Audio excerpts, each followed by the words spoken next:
Hello नमस्कार दोस्तों, welcome back to my YouTube channel. मैं इस वीडियो में सीआरपीएफ और ट्रेड्समैन एंड कांस्टेबल एग्जाम 2023 के लिए मैथ के मोस्ट इंपोर्टेंट क्वेश्चन डिस्कस करने वाला हूं।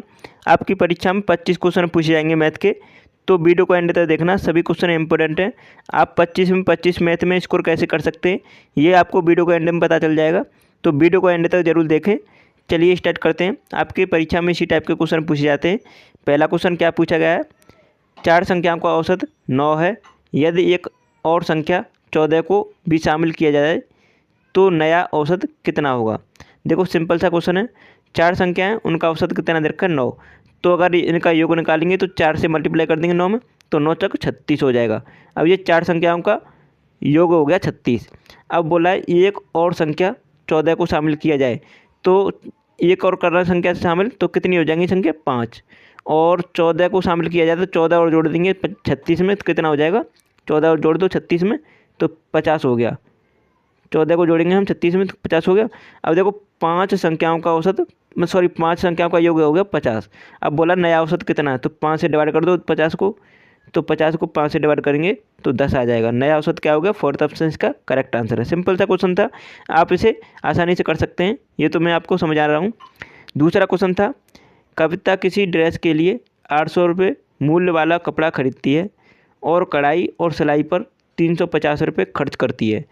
यदि वह ड्रेस को 20% लाभ पर बेचती है तो विक्रय मूल्य ज्ञात करें। देखो सिंपल सा क्वेश्चन है, आपको समझ में आ रहा होगा। कविता ने ड्रेस के लिए 800 रुपये मूल्य वाला कपड़ा खरीदा, ठीक है, और उस पर सिलाई कराने पर 350 रुपये और खर्च करती है उसने। लेकिन उसे किसी कारणवश उसे बनने के बाद, सिलाई होने के बाद कपड़ा पसंद नहीं आया, तो उसने 20% के लाभ पर वो बेचना चाहिए, तो बेच देती है। तो उसका मतलब विक्रय मूल्य पूछा उसे, तो विक्रय मूल्य क्या होगा। तो देखो 800 रुपये का कपड़ा था, उस पर 350 रुपये और खर्च कर दिए, तो 800 350 कितने हुए 1150। ये तो पता चल गया आपको। अब 20% का लाभ और लेना चाहती है, तो 120 का बेचेगी। मतलब अब 20% की देखो फ्रैक्शन वैल्यू क्या होती है, 20% की फ्रैक्शन वैल्यू होती है 1/5, मतलब 5 पे 1 का लाभ, तो 6 की बेचेगी चीज़ को। तो 1150 की वस्तु है और ये 5 यूनिट की वैल्यू दे रखी है 1150, तो हमें 6 की निकालनी है। तो 5 से काटेंगे, 5 दूनी 10, 5 3 15, तो कितने बाद 3 23 छिक्का, तो 23 छिक्का कितना होता है 138। तो 1380 रुपये में उसका विक्रय मूल्य होगा। करेक्ट आंसर क्या होगा 1380 रुपये। तो फोर्थ ऑप्शन इसका राइट आंसर हो जाता है। सिंपल सा क्वेश्चन था, आपको समझ में आ रहा होगा। अगर नहीं आ रहा है तो दोबारा से देख लीजिएगा, क्योंकि आप इस टाइप के क्वेश्चन को स्किप नहीं कर सकते। मोस्ट इंपोर्टेंट क्वेश्चन रहते हैं इस टाइप के। तीसरे क्वेश्चन का आंसर बताएंगे, कोई तार 33 सेंटीमीटर भुजा वाले वृत्त के आकार में है।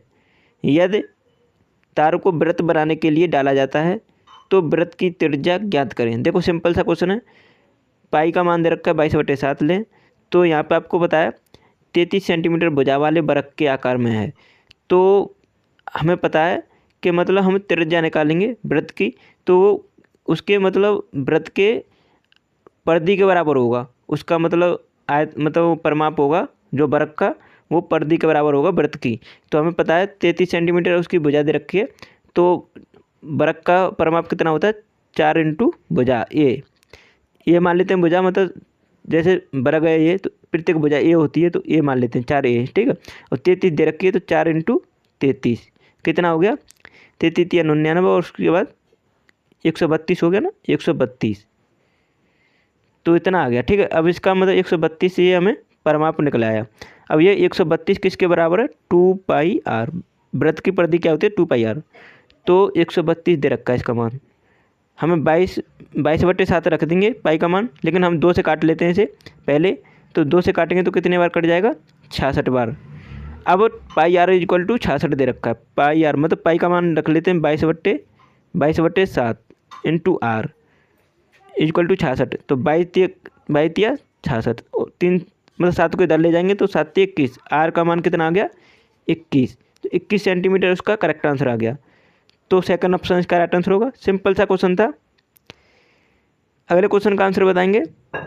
चौथे क्वेश्चन का सभी आंसर बताओ। 9 संख्याओं का औसत दे रखा है 19 है। यदि प्रथम 4 संख्याओं का औसत दे रखा है 14 है, तो अंतिम 5 संख्याओं का औसत ज्ञात करें। देखो सिंपल सा क्वेश्चन है, इनका योग निकाल लेंगे। 9 संख्याओं का औसत दे रखा है 19, तो औसत 19 दे रखा है, तो इसे मल्टीप्लाई करते हैं अगर संख्याओं में तो योग निकल आएगा। तो 9 संख्याओं का योग कितना आ जाएगा, तो 19 नुमा 171, 171 इसका योग आ गया। 14 यहाँ पे ये 14 दे रखा है प्रथम 4 संख्याओं का, तो 14 तक 56, 4 संख्याओं का कितना आ गया 56 योग। तो हम 56 माइनस कर लेते हैं इसमें से, तो कितना आ जाएगा 5। उसके बाद कितना बचेगा, उसके बाद बचेगा यहाँ पे 115 बचा। अब ये 115 कितनी संख्याओं का बचा, तो 5 संख्याओं का बचा है। 115 ये 5 संख्याओं का बचा है, तो औसत पूछा है हमें। अब योग है 115 ये, तो 5 संख्याओं का अगर 5 से हम डिवाइड कर देते हैं योग वो औसत निकल आएगा। 5 से डिवाइड करेंगे तो 23 आ जाएगा, क्योंकि 115 को हम 5 से डिवाइड करते हैं तो 23 आ जाता है। तो 23 इसका औसत आ गया। अंतिम 5 संख्याओं का औसत कितना आ गया 23। तो फर्स्ट ऑप्शन इसका राइट आंसर हो जाएगा।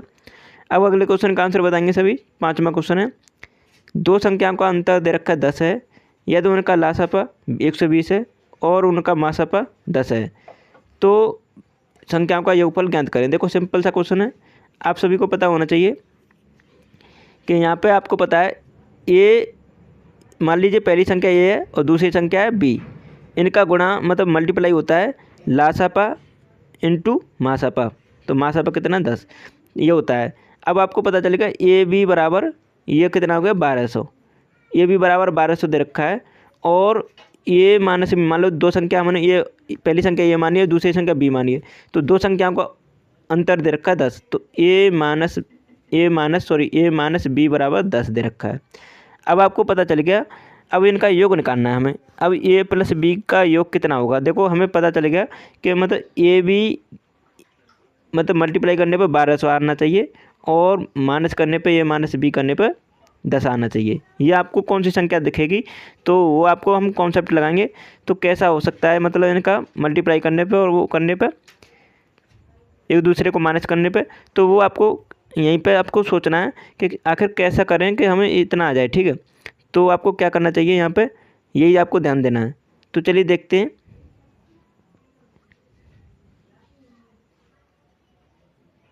तो वो संख्या कौन सी होगी, जैसे कि हम मान लीजिए 40, मान लीजिए ए है और बी कितनी है 30, तो 40 माइनस 30 करते हैं तो 10 आएगा। अंतर सही है, हमें 10 ही आ रहा है।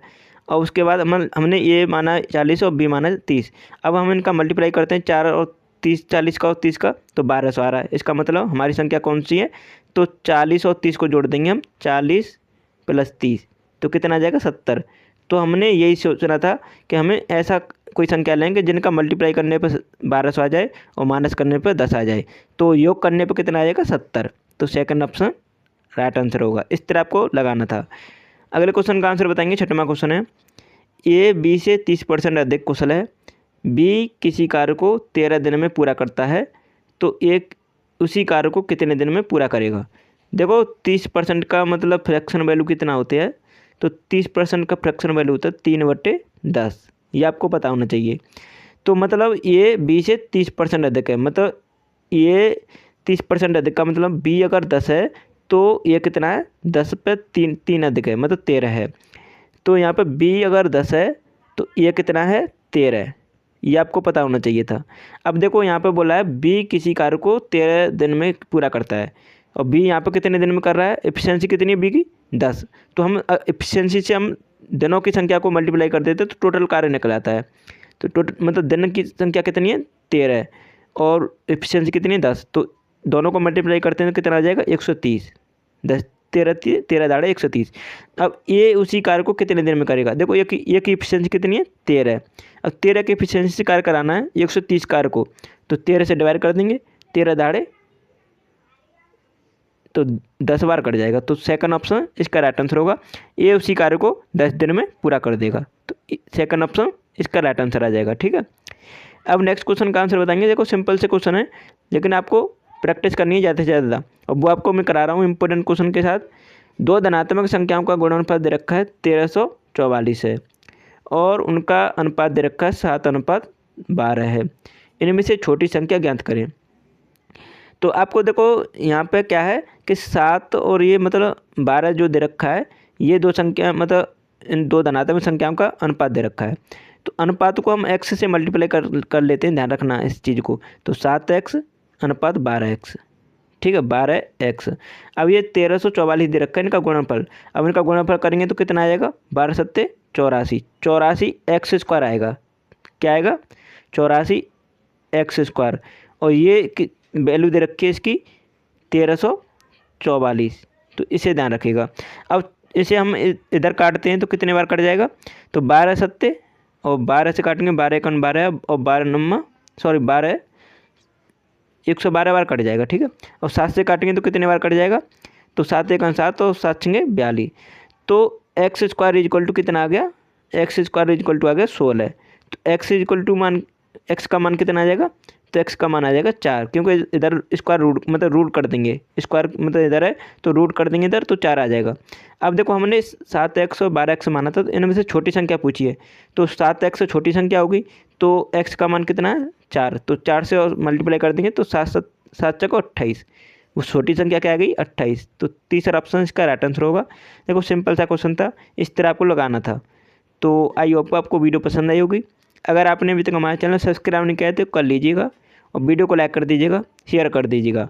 और मैंने आपको 100 वीडियो एक ही प्ले लिस्ट में ऐड कर दिए ट्रेड्समैन वालों के लिए, इम्पोर्टेंट रामबाण है, आप एक बार ज़रूर देखिएगा अगर सिलेक्शन चाहते हैं तो। क्योंकि मैंने कम समय में मात्र देखो 8 से 9 मिनट में 25 क्वेश्चन प्रत्येक वीडियो में मिलेंगे आपको, और आप वीडियो को सभी को देख लेंगे तो कॉन्फिडेंस ना आ जाए तब कहना। तो आप एक बार ज़रूर देखें। तो चलिए वीडियो को यहीं समाप्त करते हैं। Thanks for watching my video.